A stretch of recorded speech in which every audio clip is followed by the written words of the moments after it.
Now that you've learned about the U.S. sailing and U.S. powerboating's signature progression of learning, let's put all 5 components together and apply it to the discipline you will be teaching in.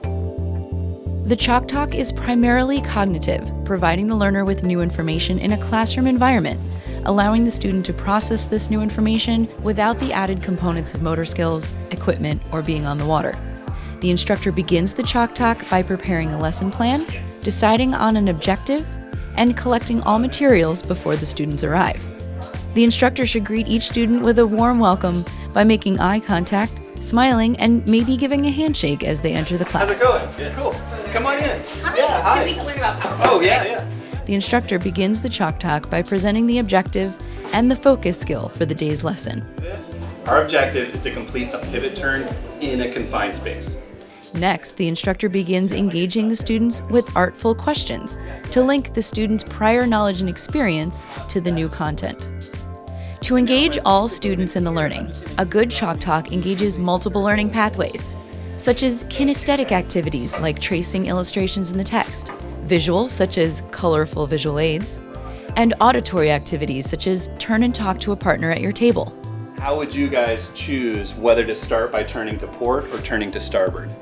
By asking questions, the instructor guides the students through the learning process and checks for understanding of key concepts. In summary, we learned the Chalk Talk has 5 key components: objective, artful questioning, connecting to prior knowledge and experiences, activating multiple learning pathways, and checking for understanding. Following the Chalk Talk, in which new content was presented to students, the instructor will now move into the land drill, where the motor skills are added to the cognitive learning.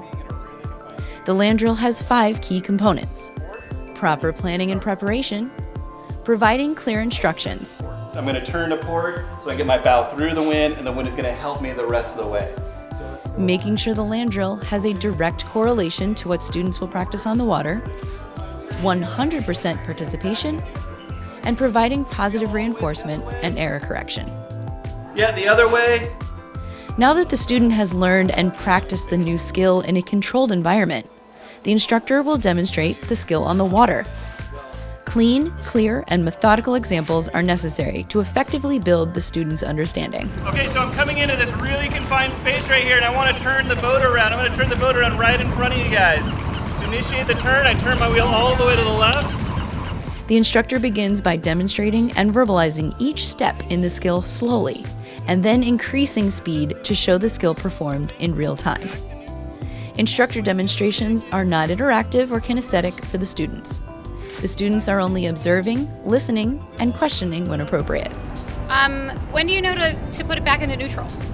An instructor demonstration has 3 key components: plan, model best practices, and verbalize your thinking and actions.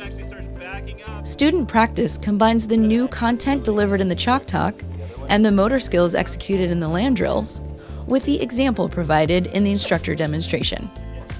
The key to any student practice is for the actual application of the skill to occur under the supervision of the instructor.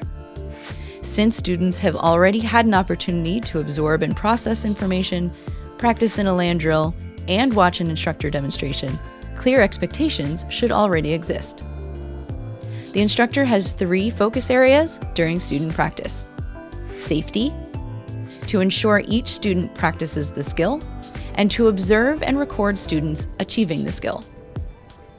As student practice, it is your job to keep notes about student skill development and provide specific feedback on the water. Remember, good time management, length, and diversity of drills will keep your students engaged and constantly improving. The final step is the debrief. At the end of your lesson, plan 5 to 10 minutes for the debrief, and remember to ask students the following: what successes did you have today? What challenges did you face? And what do you still need to practice further? A debrief is the perfect time for the instructor to offer praise to the group and call out individual accomplishments. This will continue to build student confidence. Really good job out there. You guys did some amazing pivot turns. If I was going to give you guys a little bit of feedback, you guys did some of the things that I see commonly happen when people are doing the pivot turns. You should also use this time to recap the progress made and set the stage for the next lesson. Good job.